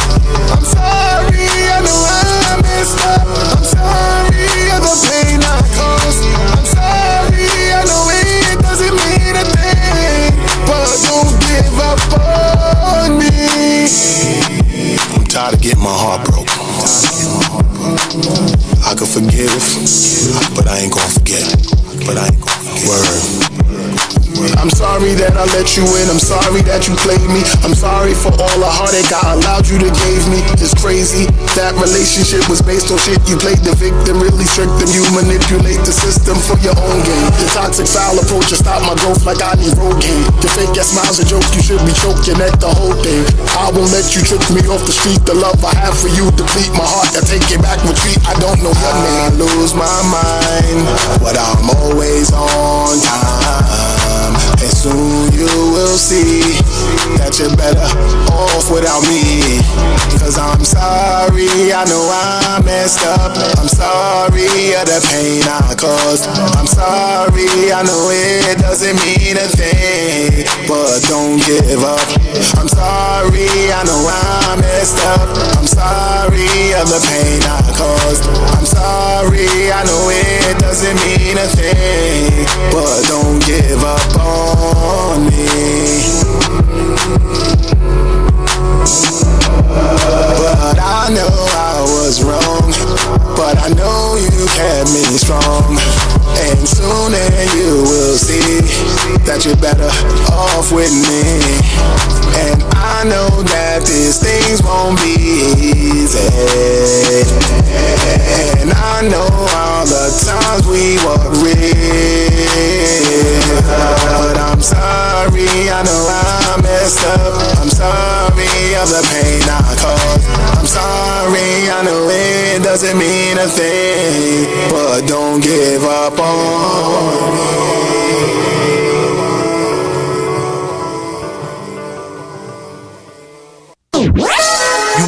Selling local whips, bitch, this a foreign. Yeah, flexing on these niggas every day, getting boring. Yeah, please don't talk while I count, it's annoying. 100, 200, bitch, I'm ballin'. I just wanna text, can you please stop calling? Hate to have to block me a bitch this morning. If you owe me money, then your ass better run it. 99 problems, do your ass want 100? I don't think so, sir. Loud in that lean, I don't think so, try by me, I don't think so, sir. All you hear is pew while the wheels go stir. Early in the morning, I be turning on my slap. I done taken all my L's and turned it to a bag. I text all my exes just to tell them that they trash. Tryna spin a block, nah, should've cherished what you had, but you didn't. Now you ask me where we stand, on business. Windows up on the Benz, all tinted. Them know all of my friends, authentic. 10 toes riding around, all in it. West side, east side, uptown, uptown, east side, west side, uptown. Quarter brick, half a brick, whole brick. Fifth Ave, Lenox Ave, 7th Ave.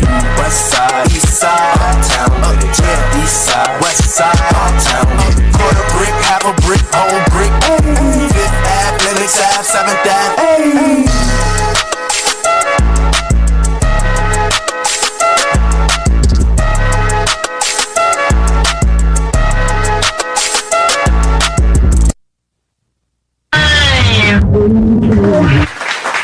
You already know what it is. It's your boy, Word the Rhymer. We are back with my special guest, New Jack Mac. Let's go. Y'all just heard y'all just heard a bunch of fucking dope ass records from him. Like, yo, bro, I ain't gonna front. Like, you really spit. Like, you really got, and you like, you're not just a spitter though, because you know how to make songs. Like, you really making like good records. You know what I'm saying? I appreciate that. How long has this been since you've been in the game doing this? Well, I've been like spitting since I was like early high school, like 2000, like 14 years old, and then like I started like making songs. Turn that down, like, bro. Like I started, like I was listening to a lot of battle rap. I was listening to Murder Mook. I used to Load the Lux, all them niggas. I'm like, yo, I want to do this. So I'm over there fake battling rappers, people in school. But I always like to make songs. Like I always listen to Michael Jackson. I seen a joint where you talking about niggas back in the day. Like we only had like regular songs, like people singing like the old school shit. That's what I was brought up on. And I always like to make music like that. So I'm like, you know what?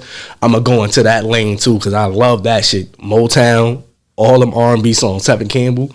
I can hear that though in your songs. Like you really know how to really keep people entertained with the music. Not only just the performing part, but you know what I'm saying? Because we performed at an event together the other day, but I had to dip up out of there because we had to go to some other joints. So I didn't really get to see you perform live, which I really like to see people perform live because that tells a lot about you as an artist. You know what I'm saying? When you get on that stage and you would captivate people, that shows that you really serious about shit. You know what I mean? As opposed to some people getting on stage and they just lip sync and everything and they just, you could dance and keep the people dancing and shit like that, but can you really perform your shit? Because I feel like this. When you performing in front of stadiums, in front of thousands of people, I don't think nobody's paying $40 and $50 to see you lip sync your shit. Nah, they did that shit in their crib. Like Jada, we was just talking about that earlier. Niggas, you know what I'm saying? Like, crib. I just feel like you can't just be lip syncing your shit. You gonna have to sometimes spit them vocals. So it's just what it is. Because there was times where I was just recently at events and artists was performing and I heard cameramen say, "Yo, I can't hear you. Turn it up." But it wasn't that they couldn't hear him. It's that the artist wasn't saying nothing. The song was playing and they was just lip syncing their shit and dancing. Catfishing. So as they was dancing, they was dancing, right? Yeah. And then the vocals is playing, so you know that they not saying nothing. But even if your mic is loud and you rapping over your vocals and they can hear you live, that's one thing. But some of these dudes, they're not even rapping. They're just dancing, and then when they put their mouth to the mic, they're like, and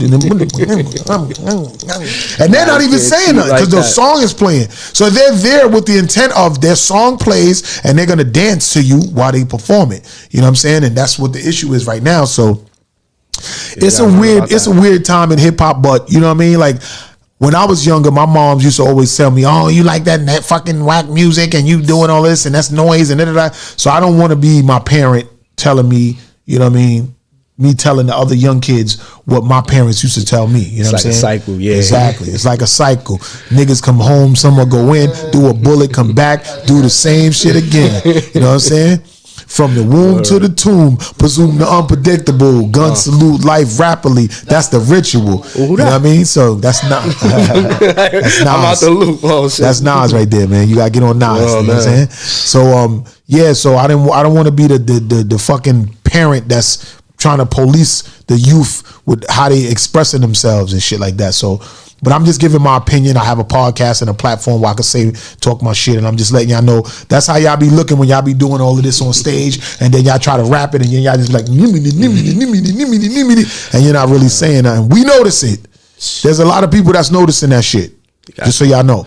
Clean that shit up before they get to the big stage, though. So, New Jack Mac, like, explain, like, when you perform, like, what's your method of entertaining the people? Like, I went to a lot of performances, bro. I had a lot of trial and error. Like I was telling you off the camera. Right. Like, it was about the rap shit. I was like rapping. But then you go through these events, you see like 1,000 niggas like doing the same thing. Mm-hmm. So I'm like, yo, I gotta find a way to stand out.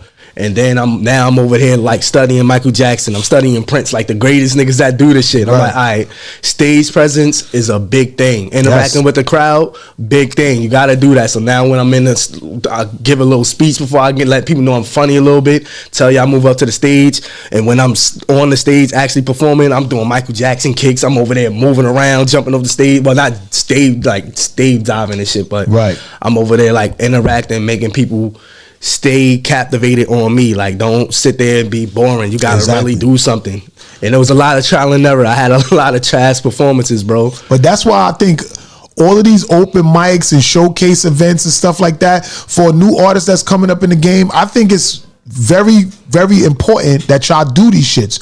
So when somebody puts a platform together for you, whether they letting you perform for free or you got to pay a couple dollars for practice sake and to get other people's opinions of your performance, y'all need to do that. This is the artist development for a lot of you guys. 100%. You know what I mean? In a showcase of 20 artists, it's only going to be maybe one or two that's really going to make it big. You know, it would be a miracle that every artist makes it big, which everybody believes in themselves enough they feel that they can do it. But out of a showcase of 20 artists, it might be one, maybe two. That's crazy. That's going to really, that's a crazy average, right? Yeah. But that's how it's going to be. So artists, y'all have to stand out the most. And a lot of times I want a lot of people to understand, when y'all at these events and it's a competition, 9 times out of 10, the person that wins the competition may not be the person that becomes the successful one. You know what I mean? That person that lost, that might make them go harder and become bigger than the person that won that shit. Facts. You feel me? So don't never be discouraged by being in any type of competition and you don't win, because there's competition that I went and I won and I got a couple prizes, but then there was other people that didn't win that got bigger than me, or I didn't win certain competitions and I've been in bigger situations than the artists that did win. So don't ever be discouraged, man. Believe in yourself 100% and just keep going and keep pushing and stay active. You know what's an inspiration to me? What? I still can't believe Lauryn Hill got booed at the Apollo, bro. Yeah. What the fuck was when that, I seen bro? that footage online, Lauryn Hill, bro. When I seen that footage online, I was like, wow, they booed her. Damn, crazy. What was going on? Neo too. So that's just a little inspiration. Like, even if you have a bad day, get right back up and get to the shit again, bro. Don't let nothing keep you down. That's you the know, only it's funny you difference between said everybody. that. It's funny you said that because back in the days, right, before I started working for the clothing line company, I met my guy Mark D'Amelio from Mad Soul Clothing, and we were at BB King's. Rest in peace to that club, BB King's, because they shut it down. You know what I'm saying? BB King's was also another dope performance spot right there in the heart of Times Square. So I performed there, right, years ago, like 2000. It was either 99 or 2000, and it was I think it was it was a DJ battle or new music seminar, and this DJ named Cuttin' Candy was performing. She was hosting. She was a DJ and she was hosting. And my guy Mark told us, he was like, yo, for every person that y'all get these shirts on or my clothes on, I'll give y'all $20 a head. So back then, $20 a head, And he brought the bar out, so we was saucy as a motherfucker. And I was already connected backstage and everything like that. Yo, I put them clothes on so many people. I had the banner up on stage like this. Like, it was some other clothing line that was supposed to be sponsoring that shit, but that night, it was a Mad Soul sponsored event. Like, I went crazy. And you know, through the roof. Marketing was phenomenal. I mean, everybody had on the shirts on stage. They were shouting it out. I was on the stage with the banner, and we was saucy. So, you know, you can be already an aggressive marketing guy, but when you saucy, you're like 10 times that shit. So I was like, I was going in. I was like, yo, and I kept going back to him like, all right, we got that one, 1, 2, 3, 4. Like, count them. Like, this is how much money you owe me for tonight from me doing what I already do. Already do, right? So I'm getting back to the point of the story, right? So I then went overboard now, right? Because I'm so drunk now, and I'm putting the clothes on everybody, turning that event to a Mad Soul clothing event. So now Cutting Candy is on the mic hosting, and she does a little freestyle, right? So now I'm an artist, but I'm a marketing guy for my company, Insane Psycho Home or whatever, with my brother. So now I get on the mic, and I'm trying to like freestyle with her, battle with her. Yo, the crowd booed the shit out of me. I mean, the crowd booed me so bad. I got booed so bad that my brother was embarrassed. Yo. My brother was in the back like hiding like, damn, son, you should have got on the mic, son. You doing too much. Wait, this is off the top freestyle or like written shit? I don't even remember what I was doing. Gang, all I know is tough. I was so drunk, and I wasn't even battling her. I was just rhyming with her, but I was so aggressive to take the mic and do what I wanted and shit, because I didn't give a fuck, that the whole crowd booed me. So my brother was embarrassed by the shit because, you know, it was so many people packed in there, but I looked at it as, you know what? I got booed, but I got the whole club rocking Mad Soul and talking about Mad Soul. So we won, right? So it's a win, man. This is what I'm saying. Like, I got booed, right? But yet I wound up getting a job from that. So not only did I put Mad Soul clothing on everybody and I kind of deboed the whole situation, not only did I do that, he hired me for that shit. You feel me? So I worked at Mad Soul Clothing for 4 years after that. You feel me? For 4 years. You know what I mean? I've traveled all over America, did fashion shows everywhere. We didn't put clothes on Jay-Z. We didn't dress almost like so many people off of that. And I got booed that night. Niggas don't even remember the boo though. They just remember the Mad Soul. Some niggas in the spot probably remember the boo. They like, oh yeah, that nigga got booed or whatever. But I got a job out of that situation. Look at You that. feel me? Yeah. So that shit was dope. You know what I mean? So don't never let nothing discourage you. Don't never let you getting booed or anything discourage you. Don't ever let you not winning the event discourage you. Just go out there, grind hard, and make it fucking happen. Make it happen. You make it happen, and you never know what's going to come out of that shit. You feel me? No excuses. Word. Just keep going, bro. That's a it. fact, man. Shit is real out here, bro. You know what I mean? And I just like to applaud everybody that's keeping on going. Just so y'all know, by the way, this episode is sponsored by Ride Out Energy Drink. You know what I'm saying? We drinking. You know, what you think about it? This shit's fine. My joint's almost done. Yeah, mine's I need done another already. one for the road. Yeah, you can take that one to go. You know what I'm saying? Ruff Ryders Ride Out Energy Drink. It's pretty good too.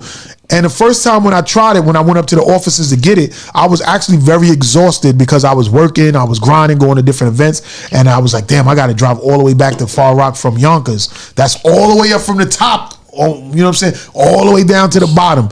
So I drank one of these shits, and yo, I had a little boost of energy on the way back. So I was like, oh shit, these shits work, you know what I mean? Right. And then so when I was driving back, I was talking to my brother and all of them because my brother was in town and he's flying out today back to Switzerland. And he was like, yo, son, let's go hang out. Let's go hang out. And I'm like, yeah, I got a boost of energy. I'm about to go out again. But then the shit started dwindling away and I started crashing and I started getting tired again and I felt it. So, you know what I'm saying? It lasted for a little good while. So it definitely gave me a boost of energy. So I want to shout out to the Ride Out Rough Riders Energy drink makers of this. You know what I'm saying? Nitro Fruit Punch is the flavor of this one. And yeah, it definitely gave me a boost of energy. And they keep it on going, doing what they do. And that's just a sign of never giving up. Never give up and keep pushing your 100%. shit. And it's gonna happen. You know what I mean? So look, what's next for you though? New Jack Mac? Yo, we getting this shit legalized because a lot of people getting jerked in this industry. I'm not trying to be one of them. Once I get that down packed, we got a mixtape dropping in May. If everything go well, it's gonna go as planned. Everything is gonna go good. That's when you're gonna start seeing me at a lot more shows, doing a lot more things like this. The interview part. This is actually like my first like extra like interview for real. Okay. But shout out to Brooklyn's Balance. I did one of those joints before that kind of got me into training. Right. And then I'm gonna just do a lot more of these things, put my face out there, getting better at performance, have my vocals out the thing, being able to like actually do it. It's called TV tracks. TV you know what I'm saying? tracks. When you performing, you tell the engineer when y'all doing y'all songs, because you know you're supposed to have certain versions to give to DJs. Yeah. You got to have the clean, the dirty, the acapella with no music, the instrumental with no vocals, and then you got to have the TV track. Then you even got to have a track that plays a little longer in the beginning so that when DJs is talking over your joint before they play it on the radio, they have that. Like it's like 7 or 8 different versions you're supposed to have. You know what I'm saying? And that's what it's called, the DJ pack. When you send a DJ your record, they all supposed to be mixed and mastered, but it's supposed to be an instrumental, a acapella. So that say if it's a DJ want to play your record, but he want to do a mix and put his own beat behind it. Right. He got to have your vocals with no music behind it. Bro. But I think with those new decks and them shits that they got, they could just take the music out themselves. I was at a performance too. Like he took my vocals out a little bit. I'm like, how the hell he do that? Yes. Like, but it's some buttons that they can press on them text, them Serato shit. Serato shit, a lot of things where they can take shit out. So maybe you don't have to give them every version that I just named because the Serato system can do that. But you always want to be prepared. Excuse me, y'all, for yawning, but I've been out all weekend doing my thing, and then after this, we got to go to an event. I got my guy Lazarus, the Top Don from Top Don Empire in the building, who actually alley-ooped you. Yes, indeed. Shout out to my guy Laz, yo. Let's go, my guy. You know what I'm saying? We got a lot of shit going on out here. I'm just so happy that this is, and it's still Black History Month. How much time we got? Because I didn't get into a couple of my joints. We got a half still? Okay. All right, cool. Look, so it's Black History Month. So I want to go into a couple of things real quick. Bing. And I want to talk some shit about this Black History Month because I like bigging up my peoples. You heard? Yes, sir. So look, let me see. The free game. Nope. Don't want to talk about that. I seen that shit this morning though. Yeah, hold up. Oh, that's some education system scam shit. Shout out to my guy $1 Million Smiles. I want to say something else too. Really, I want to say something. I want to say something about the food that we eating too, because for Black History Month, we also got to talk about the health of our peoples, because I be looking at a lot of posts or videos online, and I see a lot of, when there's videos of like a lot of black people down south, everybody is kind of obese. Everybody's kind of overweight a little bit. You know what I'm saying? I was looking at certain videos and I'm seeing a lot of our people being overweight. So I think we need to start more so educating each other on the health of things and shit like that. It's a fact. You know what I mean? So don't always believe some of the shit that's out there when they telling you about food or anything, man. Just like, for instance, I always wondered why we have so much cancer now. Like, only us. Why the fuck is everything cancer? Like, you got cancer of the cervix, cancer of the balls, cancer of the head, cancer of the hair, cancer of the... Like, everything cancer is in everything. And it has to be coming from somewhere. Your body is just not getting all this cancer, these new cancers everywhere. You know what I'm saying? It wasn't like this back in the day. So, I want to play something. And I want us to, like, discuss this shit. Panty liner accused of containing a chemical known to cause cancer. This is according to a new lawsuit which was filed yesterday in Los Angeles. A lab test showed the Carefree panty liner contains forever chemicals that don't break down easily. Exposure has been linked to multiple health issues, including immune developmental defects, and increased risk of some cancers. Protect the women. That the company eliminate these chemicals from the panty liner. Take it off the shelf. Warning label on its packaging. The owner of Carefree Panty Liners has not responded yet. He needs to respond. You see that shit? Now you see all of these ladies that go through their menstrual and all of that, and they use them Carefree panty liners. So that, they little pads that we all be nervous to go to the store and buy it for our ladies. Well, this here is saying that these panty liners have chemicals in it, and remember that shit is resting up on a girl's nunu all day whenever she's going through her little menstrual cycle. But it's the chemicals that's in that stuff that's giving these girls cervical cancer. bro. Just like my second cousin, she died from cervical cancer, right? But it turns out that the Johnson & Johnson powder was giving women cervical cancer. So you remember how back in the days women would always put powder on their coochie, on their chest and their titties and their back to keep them dry and keep them fresh? That fucking powder was killing them, giving them cancer. Yeah, just like these. They getting a bag for it too? Because mad people got killed. Just like these carefree panty liners from the menstrual people, the girls with the menstruals is using, the chemicals that's in that is going back up in your vagina and you getting cervical cancer from that shit. And these shit's been out for so long. So just think of how many ladies died from cervical cancer that was wearing pads, because all women got to wear pads once a month for years. So that shit is killing you.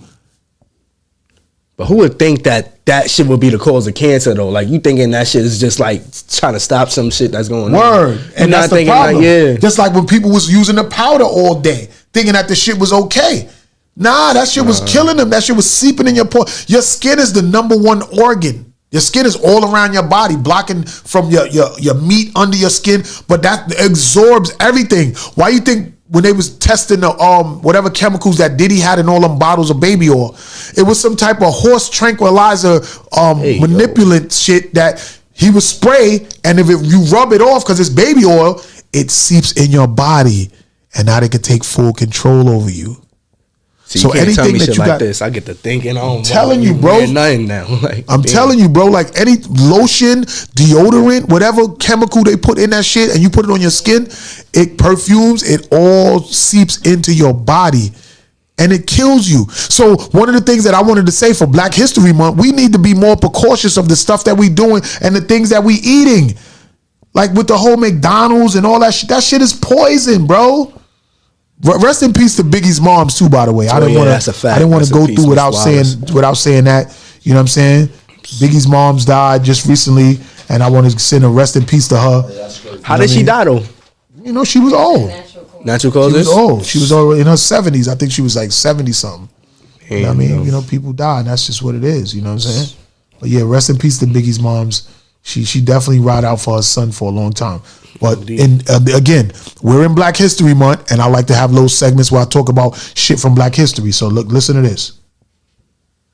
Folks, that's just facts. Built this whole damn country for free.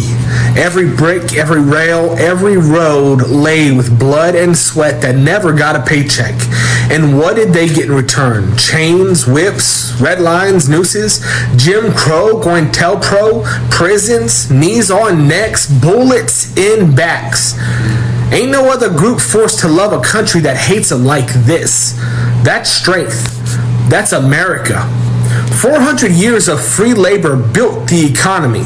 Cotton alone was worth $3 billion in 1860. That is trillions today. Wall Street, founded on slave trade. The White House, built by enslaved hands. Every dollar ever printed got black labor backed into it. But tell a racist that and they act like it's a history opinion. They fought in every war. Crispus Attucks bled first for this country in 1770. Black soldiers saved America in the Civil War. Hell, World War II fought Hitler while getting lynched at home. Vietnam drafted in disproportionate numbers. The thanks they got: GI Bills blocked, housing loans denied, neighborhoods flooded with heroin by their own government. Look it up. And you still got racists yelling, "Go back to Africa," like they ain't the original stolen property. Malcolm X said it best: we didn't land on Plymouth Rock. The rock landed on us. Ain't that the truth? Black folks got every right to hate this place, but they stay. They fight. They create. They revolutionize. America wouldn't exist without them, and it damn sure would collapse without them. Ain't nothing more American than black folks. That's yo, right there alone. I can't clap to that shit. You know what I'm saying? Like that shit real. Gotta talk about it, man. That shit fucking real. You know what I'm saying? Like I always be up on this show saying that, even if it's not Black History Month, I always be saying this to the people because I think some people don't really understand, man. Like he just said it. The slave trade was a multi-billion-dollar industry back then. Picking cotton, multi-billion-dollar industry. And there's still families that's eating off of that first wealth. Right after the motherfucking Europeans and the Pilgrims came here and killed off the Indians and was like destroying their land, they brought black people over here as property and were selling them, raping them, killing them, burning them, feeding them to alligators, doing everything, raping them. All of that. Black Friday is a day that was celebrated who was selling the most toughest, biggest, strappingest slaves that could work the hardest. You know what I'm saying? This country was built off the backs of blacks. That's a fact. And black people are still treated like we're the bottom of the totem pole. But yet, this hip-hop culture, everything about it, which drives the economy so much, it's black culture. I don't understand why the black culture is not recognized as the economy of America. Because this hip hop shit sells everything. I mean, you go on TV and you watch commercials, everything is sold. Fashion, food, clothes, shoes, electronics, subscriptions to whatever. It's all in some form of music or hip hop or something. And we still get treated the less than. When all this digital shit happened, when Napster happened and the label started figuring out how to fucking manipulate Instagram and Spotify and all of that, most people that's out here putting out music is who on this hip hop shit is who? Our people's black and Spanish people. But yet we're still getting 15/8 less of a penny off of these streams. I would be cool if it would just go back to when we was getting $1 per stream. So you buy my song, give me 99 cents. I'm cool with that. You get 10,000 people to buy your song for 99 cents. You make 99. You make fucking 10,000. All the way up. 900. You get $9,999. Why we can't have it like that? Why y'all niggas is trying to say you make 1 billion streams and you only make fucking what is it 4,500 or 45,000? Like get the keep fuck it out. 9 to 5. You just might as well just do that. Exactly. Like, come but on, see bro. that again, and that's why I do it. That's why I work my job and I run my company so that I'm always going to be good. Money's always coming in, regardless. If something don't happen in the entertainment side, I know I still got this over here. Facts. And some people used to say, yo, you know, you don't want to have nothing to fall back on because if you fall back on something, then you're not going to put your all into that. But that's not the era we in right now. The era that we're in right now, you have to fund yourself. You have to fly to these places where you're appreciated and not and celebrated and not just tolerated. If you ain't popping in your town in that area, you got to come to another town. That's a fact. That's what it is. You can't stay where you're not really wanted. That's why you can buy this in the hood for $1, and when you get to the airport, this shit is fucking $6.79. The same water, because it's where you take your shit. You feel me? And that's what it's all about. You feel me? So we got the most influence though, and they still treat us like this. I feel like they know, but they try to downplay it so everybody else won't get excited. Like, yo, they really the lit ones. Like, what are y'all doing? Yo, you know, a lot of the reasons why a lot of the towns like Tulsa, Oklahoma, Black Wall Street, and some of these communities, the black flourishing communities, were flooded or burned down or bombed, is because white people were so jealous that these slaves tightened their bootstraps up after the slavery was abolished, and they went and had their own town, their own banks, own schools, own supermarkets, own everything flourishing, all black everything. Like we didn't need no white people to come in and do nothing. You ain't got to try to rape, beat, steal, or lie and do a Karen move. Oh, that guy trying to look at me. There was none of that in these black towns because we ran them all. Whole thing. Like how nowadays when you go to Jewish communities and they got their own stores, their own everything. They right there in Queens, I was in Kew Gardens. They got their whole own police, bro. Like what the fuck? We don't got black none people of that had shit. that. The government said, you know what? We don't like them niggas living good without us, flourishing without us.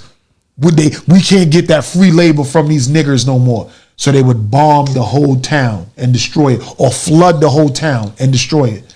A lot of our ancestors were killed from jealousy from white people, that they seen that we were able to do this and live good without them. Like how they still doing that? Oh hell no, we gotta get rid of the whole city. Like it's like they was that guy from what's the movie Belly, when that nigga was in Oklahoma somewhere and he was eating a banana, it was like, oh no, we don't like that. Oh, I don't like that shit. I'm gonna have to drop a dime on him. Oh, we don't like that shit. You remember that scene from Belly? I forgot the guy who played that. The nigga from I know who you're talking about. Menace to Society. Yeah. He was crazy. He was eating a banana like, oh no, I'm gonna have to drop a dime on them niggas. I don't like crazy. That shit. That's how them white people was looking when they seen that black town flourishing. Without them, we weren't your slaves anymore. We didn't need you for nothing. We ain't taking care of your fucking kids. We ain't milking your cows and doing your de-egging your chickens. We got all our own wealth over here. And we looking real nice and dapper with our fucking garments because we've invented everything. So the fucking stylists, the tailors, all of that, we had all of that. Black people were doing all of that. We were forced to do that for these white people, but now we're doing it on our own and we're looking way dapper than them motherfuckers. Look at Dapper Dan. He was the motherfucker that took those prints, those Gucci, Louis, MCM prints, and made garments for all of the rappers. They tried to sue him back in the days. And they was like, oh, you can't use our print. And look, 20 years later, they tried to fucking come out with that shit in a fashion show. And the whole community came out and said, that's Dapper Dan shit. How y'all gonna try to stop him from doing this shit and 20 years later, now y'all gonna try to come out with these designs? So you know what they did? They hired him now to be the coordinator for their shit because they tried to steal his ideas. I'm telling you, black people, we built this shit. We need to hear this shit again. 70. Black soldiers saved America in the Civil War. Hell, World War II fought Hitler while getting lynched at home. Vietnam drafted in disproportionate numbers. The thanks they got: GI Bills blocked, housing loans denied, neighborhoods flooded with heroin by their own government. Look it up. And you still got racists yelling, go back to Africa, like they ain't the original stolen property. Malcolm X said it best. We didn't land on Plymouth Rock. The rock landed on us.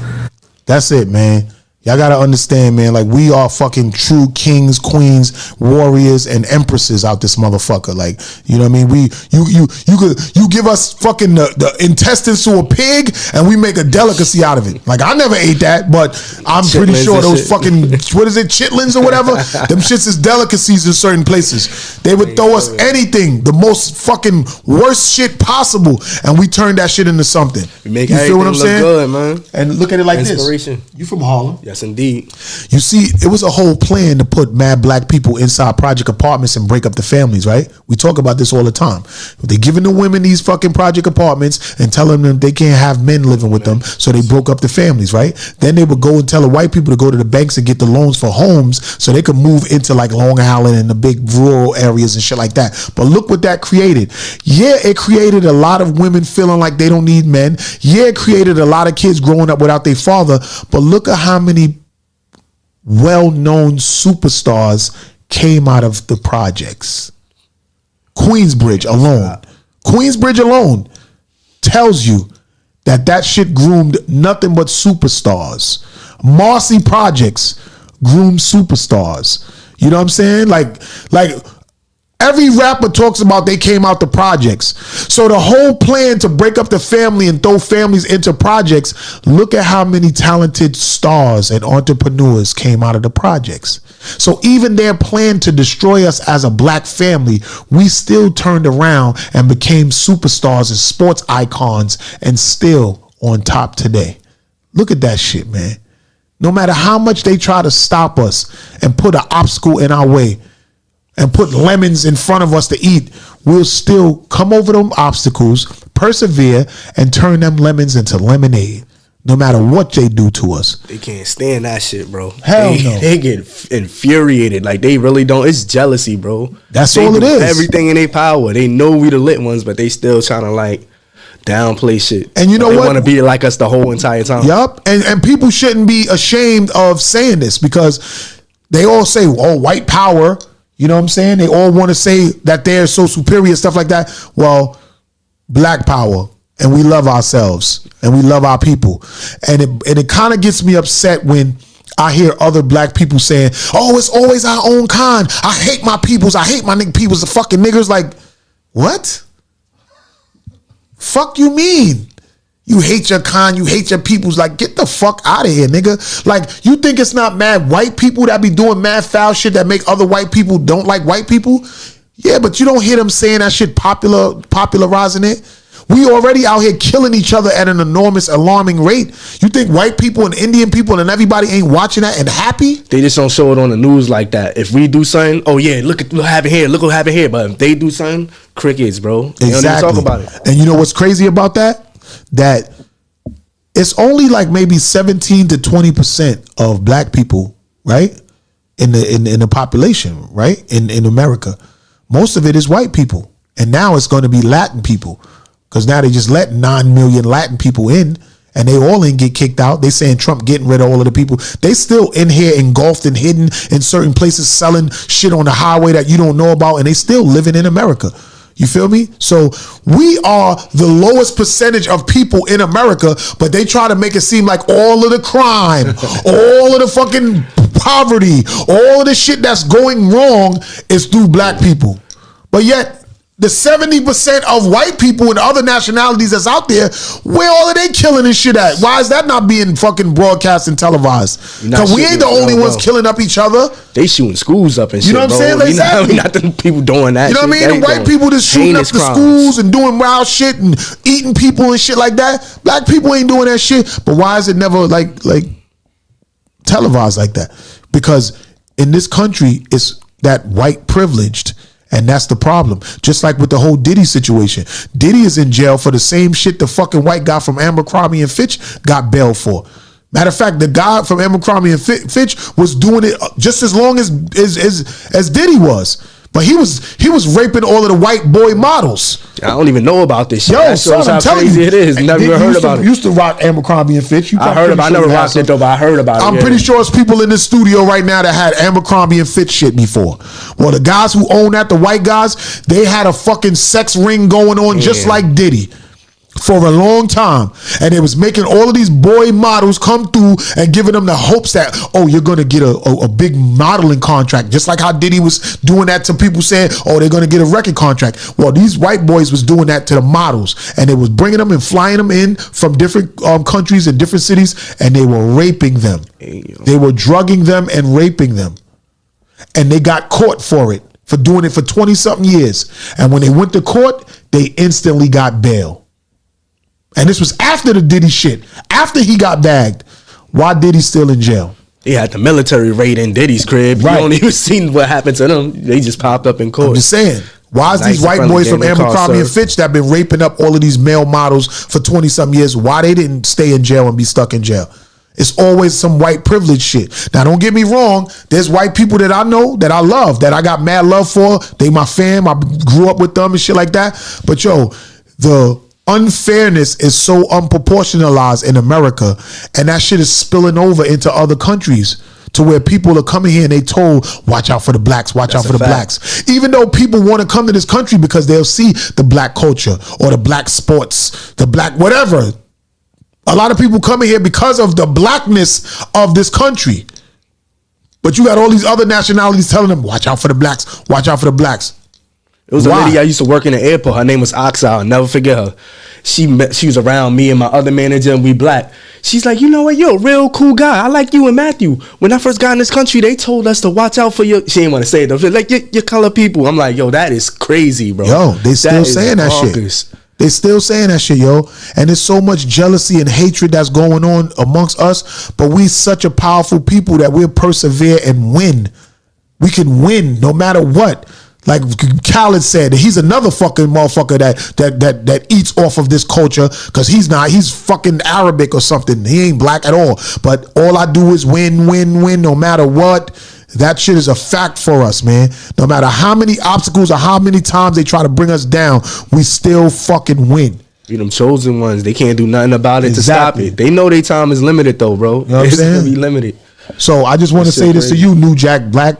Yo, New Jack Mac, don't ever let nobody tell you that you can't do it.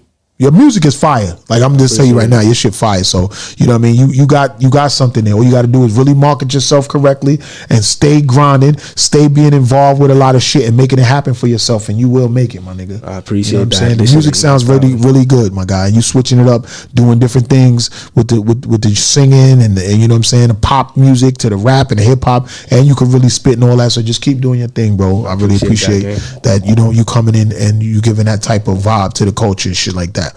You know what I mean? So, what's next for you? In May, like I said, we doing this mixtape album.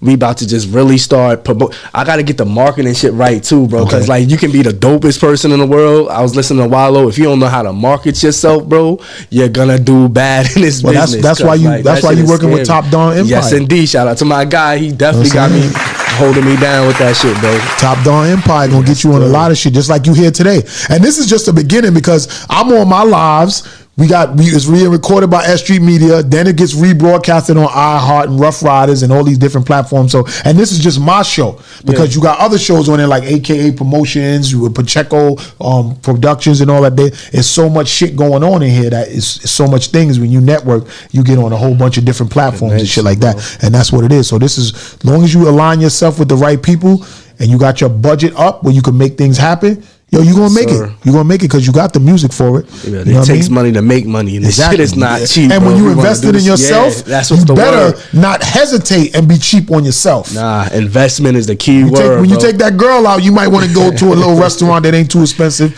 to try to get it. But when it's in your career, you see what I'm saying? when it's your career, you gotta really motherfucking work and how you expect somebody else to spend the money on you if you only want to spend it on yourself, bro? Exactly, that's a fact. So yo, where people can find you at? New Jack Mac, NUJACK MAC. You can find me on Instagram. The link is in my bio. You're gonna see all my music on there, and you're about to see it everywhere soon. Once I get this shit legalized, you're gonna see this shit everywhere, bro. Y'all gonna see me again.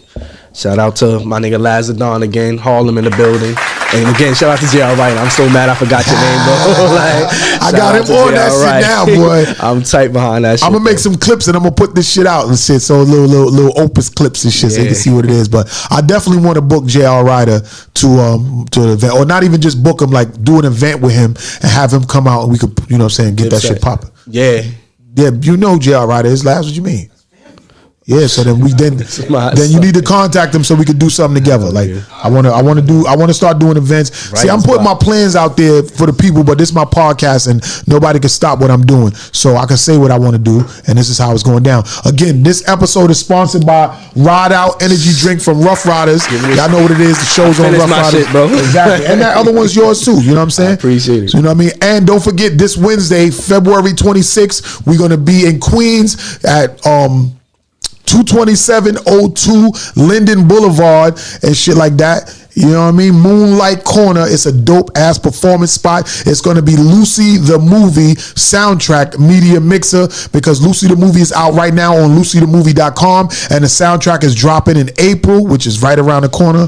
And we're going to have a lot of media there. We're going to have a lot of the artists that's on the soundtrack performing, and we're going to do Q&A with the producer and the actors and actresses of the film. So we're going to have some of them in the building, and we're going to be doing events like that and different themes for Watch Wednesdays every Wednesday in Queens. So a lot of the different artists and people got shit going on. Just holler at us and we could probably do an event together and make some shit happen. And it's going to be on a Wednesday, and the doors open up at 6 and it ends at 12. So it's going to be a lit night and shit like that. So when we do the JR Ryder joint, and even ones before that, but you definitely need to be in the building. I gotta be in the building. You know what I'm saying? Subscribing and everything. I need that notification. You know, we already put that in the air. You heard? Top Dawn Empire, we put that in the air. Ryders So block. make sure you get on there to get, you know what I'm saying, JR Ryder in the building. You heard? We're going to do what we do like we do it for TV. So I got my guy New Jack Mac in the building. Y'all going to see more of him. Y'all can watch this rebroadcast again on Thursdays from 10 to midnight on Ruff Ryders iHeart. And we're going to have him at a lot of more different events and shit like that going on. And, anything you want to let the people know about you that they may not know or you want them to know?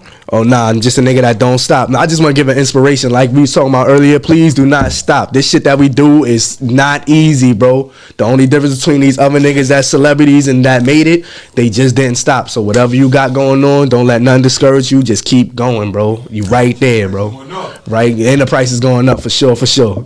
New Jack Mack, Harlem. You saying that make me feel like the time when I looked at the picture of the guy hitting the rocks. And the guy's mad that he didn't get nothing, so he walked away. But the diamond was right behind. All he had to do was hit the rock one more time, and that diamond was right there. But he gave up right before he got to that shit. You got to stick with it, y'all. Stick with it, man. I've been doing this shit for a long time. I've seen a lot of progress, and I still don't feel like I'm where I need to be. But I'm still not gonna give up because I love this shit so much, and I got a lot to say, and I'm just so fucking good at it. You know what I mean? So with that being said, make sure y'all follow my guy, New Jack Mack, on Instagram, on everything. A lot of his music is on SoundCloud. The shit was dope. I played a lot of it for y'all, and we're gonna get up out of here. We're gonna see y'all next week. Don't forget, Ruff Ryders energy drink, Ride Out, is in stores now. Lucy the movie this Wednesday. We're gonna be at motherfucking Moonlight Corner, 22702 Linden Boulevard, Queens. Y'all 6 to 12. No cover at the door. It's a free entry. Like, get in there. See y'all in there. Pop out. Let's see what we do. We do like we do it for TV. Grind hard, fly side. That's good.